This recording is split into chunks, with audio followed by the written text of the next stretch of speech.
There's just two quick issues that I wanted to introduce you to further about this topic of naturalness of expression. The first is lexical register. So this is not that complicated of an idea. I just wanted to remind you of this from our unit on the lexicon. Basically, it's saying that some lexical choices are more appropriate for various registers of life. A register would be sort of a collection of a set of genres or a collection of social contexts. So you could have an academic register of speech, a newspaper register of speech, a medical register, a register which is useful for kids talking to each other, or useful for a mother and kid talking together. So these sort of registers, you can communicate the same semantic content via different lexical choices. Like boo-boo, cut, or laceration all have the same meaning. One is more appropriate for maybe that more parentese type register. Cut would be just sort of a general all-purpose daily register. Laceration, a more medical register. Be happy about something is slightly less formal, less maybe professional than to be content with something, which is like it would be useful in different registers. Perhaps maybe academic register or religious register, or there could be a highly specific registers, such as having the felicity conditions met. This phrase is used in semantics to say that something is appropriate to say if the felicity conditions are met. I could also say, if I was teaching you guys, oh, this thing is semantically happy, it's going to be, as long as these things are met, it's going to be happy, it's happy about that, it's willing to be used. So I'm sort of anthropomorphizing. I'm taking something down from the academic or the formal register of semantics, having the felicity conditions met, and trying to bring it into an everyday register in order to make it easier to understand, to say, oh, it's happy to be used here, instead of the felicity conditions are met, and therefore it is felicitous to deploy this term. In the business letter, something like thinking our products are cool is slightly less formal or lower register than being interested in our products, and displaying an interest in our products is even higher register. Be good, be beneficial for X, having an ameliorative effect on X. An ameliorative effect is specifically correlated with a medical register. Home versus household versus domestic, move versus relocate. You get the idea that you could be using a word which is associated with a higher register, a more complex register than the one that we're engaging in, or I could be using a word which is of a lower register, a more everyday register, a more informal than the context that we're engaging in. The second issue takes a little bit more explaining. This is the issue of thematic roles. This is kind of like valence theory, what we talked about, which refers to the number of participants in an event, or the number of participants in an utterance. Which ones are present or absent, which ones are being left out, how do I linguistically bring in another actor or another participant into the setting, into the utterance. Thematic roles refers to specifically what roles the different participants are playing in that drama. This is a sentence which is ambiguous, has two different meanings, the way that newspaper headlines are often ambiguous.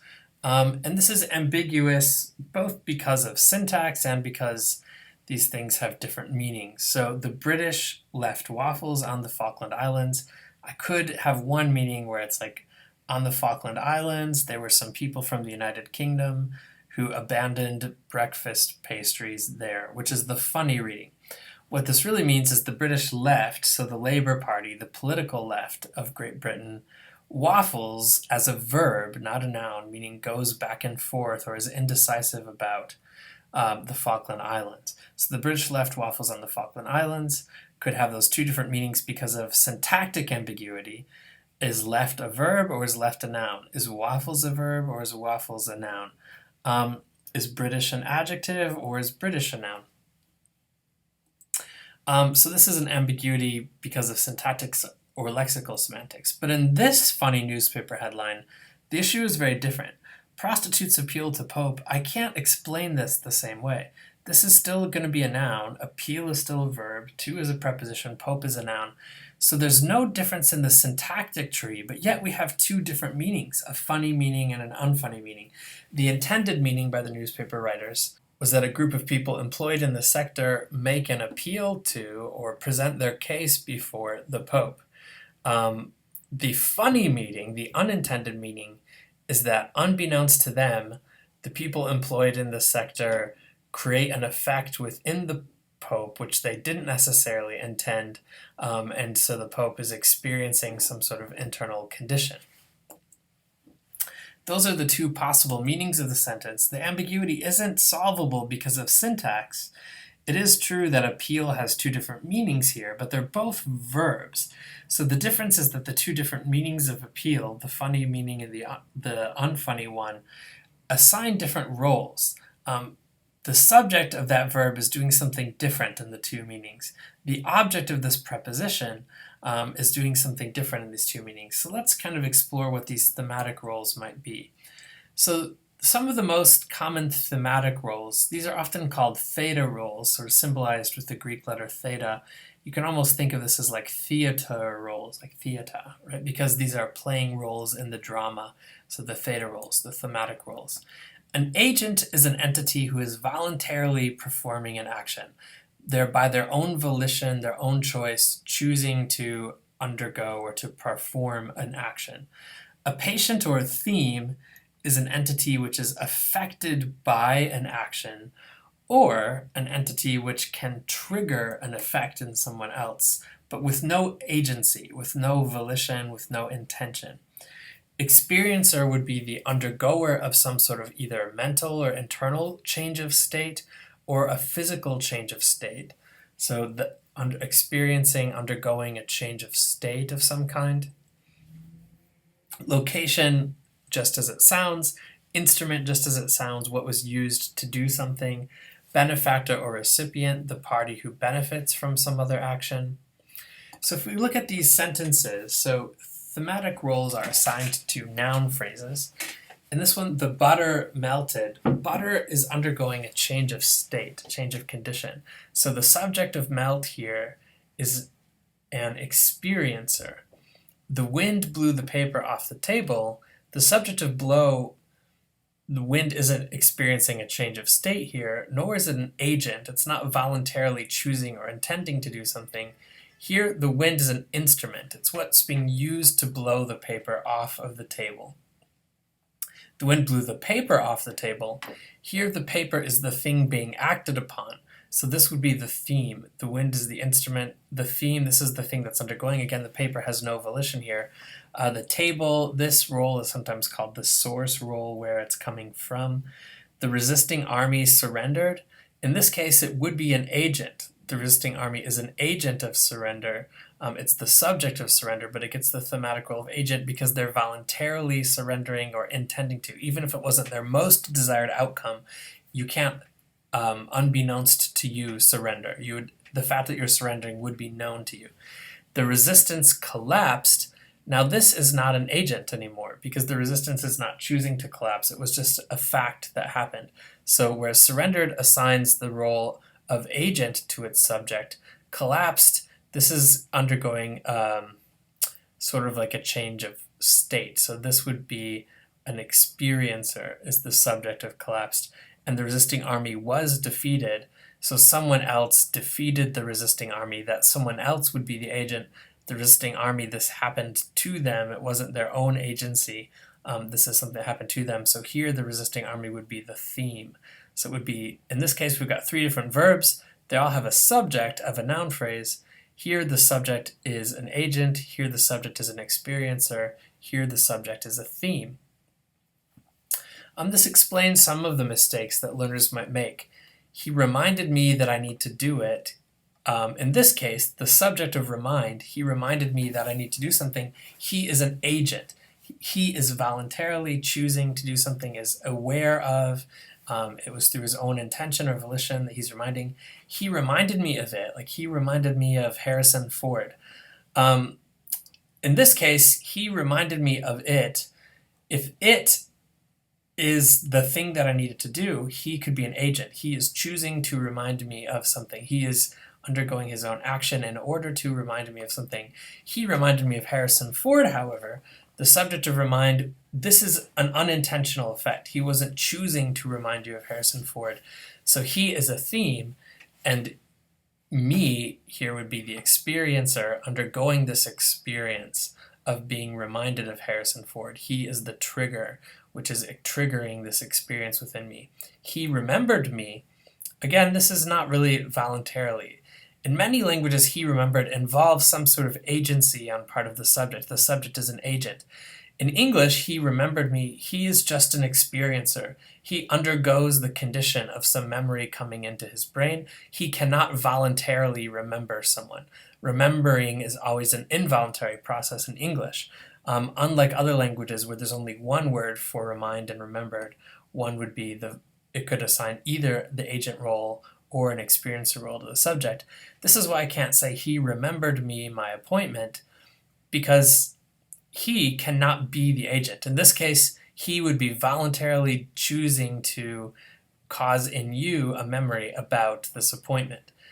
So this doesn't work because remembered cannot take an agent as a subject. Remember can only take an experiencer as a subject, and in this sentence, he is trying to be an agent. So this is why this is ungrammatical, why this doesn't work. So this is why I can't remember someone something in English. I can remember someone, I can remember something, but those would be involuntary processes that I experience a memory coming into the forefront of my brain, not a voluntary one. Also, this explains the differences in constructions like gustar in Spanish versus like in English. So for the verb like, the subject is the experiencer and the object is the patient, or the object is the theme. I like pizza, so pizza triggers an experience within me, or pizza induces this sort of experience, this change of emotional state within me. So I am the experiencer, pizza is the theme. In gustar, it's exactly the opposite. Gustan here would be sort of equivalent to the verb to like. Here the subject must be the patient and the object is the experiencer. So the subject of these in Italian me piace, in French me plaît, right? The subject pizzas is the patient, the thing triggering the experience, and the object in this me form is going to be the experiencer. So this is a way to talk about the differences between like and gustar, which confuses learners in both directions. So in Matthew baked a cake, Matthew is voluntarily baking the cake. He's the agent, a cake is the theme. Here the cake is baking. You could say that this is an experiencer because it's changing its physical state via baking. Matthew is baking. Now, Matthew is probably not the one who's in the oven, unless maybe we're using this figuratively that he's out on the beach getting a sunburn. Matthew is baking, Matthew is still an agent, is doing some baking, but I've left out the theme. I've reduced the valence by 1. I've deleted the object here. I could feel the presence of an intruder. Here, the subject of feel is an experiencer. This room feels damp. It's me who has the feeling, who has the experience. This room is just the passive trigger of that experience, the experience of dampness. So in this sentence, the subject of feel is a experiencer. In this sentence, the subject of feel is a theme. And in this sentence, the subject of feel, they all felt under the blanket to see what was there, is actually an agent. Right? So feel is a great example of a verb that you can have one version of feel where the subject is an experiencer, another version of feel where the subject is a theme, and another version of feel where the subject is an agent.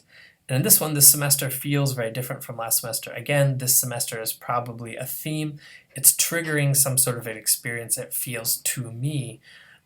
I would be the experiencer there, undergoing this sort of emotional state. This semester is the trigger or the cause of it. And in these sentences with these funny newspaper headlines, this is sort of like that one prostitute's appeal to Pope, where the syntactic trees are exactly the same. In these other funny headlines that we've been looking at so far, they were funny because of some word could be either a noun or a verb. It could be a plural noun or maybe a verb in third person singular. Or some word could be either an adjective or a noun.